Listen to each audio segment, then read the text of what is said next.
Hey guys, it's Tanya. I am going to do another marriage challenge. Yay! I know, finally, right? It's been forever. So I am at my office, as you can see, the infamous couch. Whoop, behind me. And so I figured while I'm here in between appointments, what better time to do a video than now? I have been wanting to do this challenge for quite a while and just hadn't had the time to do the video. And so, what better time than now? So, moving right along, this week's marriage challenge is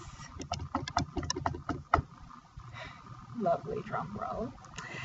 This week's marriage challenge is express your expectations. Yes, express your expectations. So, what does that mean? What that means is that we all have expectations out of our relationships, be it friendships, family relationships, romantic relationships, marriages, whatever type of relationship it is, we have expectations. We have needs, desires, and wants. And what I have found is that oftentimes we don't express those needs. So I have had people say to me, they should know, I operate that way, so they should operate that way. Or I do this for them, so they should know to do it for me. Or I've even had people say, shouldn't they just know this? Didn't they know this? Didn't they learn this? Well, the truth is that there are some things that people just don't know. Yep, that's right. There are some things that people just don't know. And oftentimes they don't pick up on our silent cues or our hints that we are throwing out to them.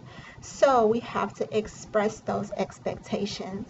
Look at it like a baby or a child. A baby is not born or come out of the womb knowing the rules and regulations and the expectations of the world or from their parents. They don't know what your expectations are of them until you tell them and you teach them. It's the same type of dynamic in a relationship. So, for example, if you're dating someone and you have an expectation for them to open your car door for you, well, they're not going to know that unless you tell them. It may have not been a requirement in their past relationship, or no one may have ever taught them that. So until you express to them that, hey, this is an expectation that I have from my significant other, they're not going to know. We can't just assume that they know. So it is our responsibility, and we have to be accountable for making sure that our significant others know what our needs, our desires, and our expectations are. So, how does this work? The way it is going to work is that you and your significant other will sit down and discuss what your desires are, what your wants are, what your expectations are from them and from the relationship, from the marriage. How do you expect your marriage to run or your relationship to run? What do you expect from a husband? What do you expect from a wife? What do you expect from a boyfriend? Whatever it is that you have, what are your expectations from this relationship? And then you will have to have an open heart and an open mind. Now listen, that is key. Open heart, open mind. So what that means, if your significant other comes to you and says, hey, I expect for you to be cooking, 3 days a week. You can't be like, what? I'm not cooking. I go to work. I raise the kids. I'm not cooking. You can't do that. Can't do that. You can't take their expectations as a criticization. Work with me. I'm making up a word here, okay? Criticization. Anywho, as criticizing. You get it. You can't take it as them criticizing you or attacking you. You have to have an open heart during this process, an open heart and an open mind, and you guys have to be willing to talk this out. And so you also have to be willing to be honest with one another. So for example, my husband and I have done this challenge. Don't ever give a challenge that my husband and I haven't done. And what we have found is that over the years, our expectations, our desires, our needs, our wants change. They just do. And so we check in with each other to see, hey, am I meeting your expectations, or what are your expectations? Are they the same? Have they changed? And so there have been times where he has came to me with an expectation And I'm like, hmm, yeah, about that, that's not going to work. We're going to have to come to some type of compromise, because although I desire for him to be happy and I want his expectations to be met, I'm not going to put myself out, so to speak, in order to make him happy. It has to be a win-win situation for us.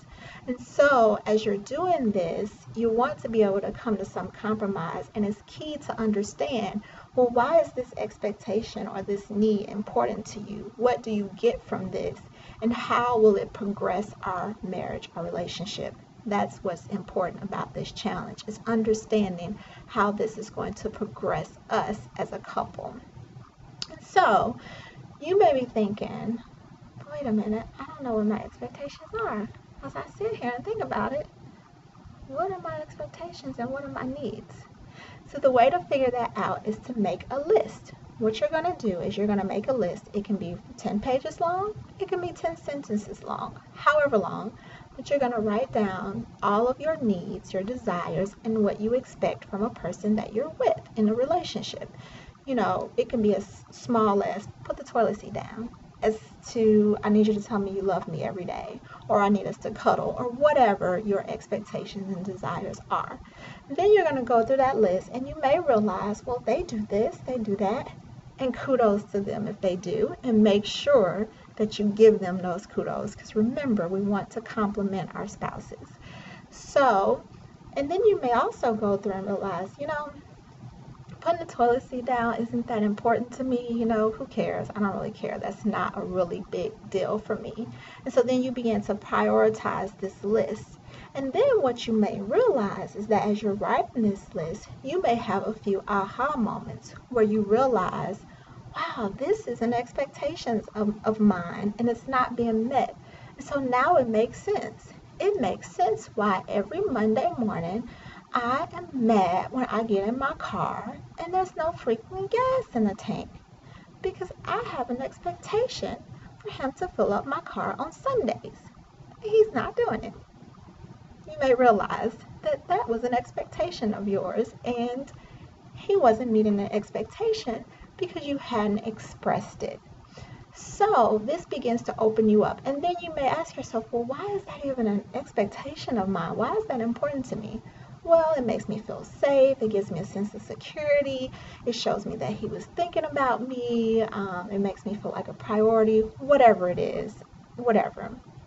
But then you're able to go to your significant other and say to them, hey, this is an expectation of mine. This is a need. This is something that I desire out of this relationship.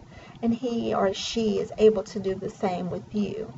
And so, again, it is key that when doing this, you have an open heart and an open mind and a desire to really listen to what they are saying they need and want and desire and expect out of a relationship.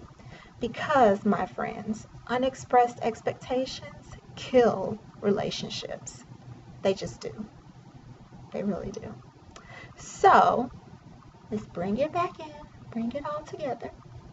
This week's marriage challenge is to express your unexpressed expectations. So again, sit down and express your unexpressed expectations. Very simple. So I recently did, or a while back, I did the 15-minute marriage challenge, and my hope was that these things would have came out during that process. But what I've realized is that they usually don't.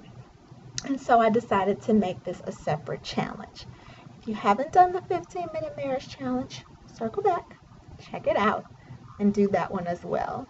But this week's challenge is about expressing your expectations. So guys, let me know how it goes. Leave your comments, concerns, and questions down low so that we can talk it out.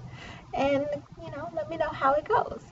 Also, don't forget to subscribe, and I look forward to chatting with you guys again.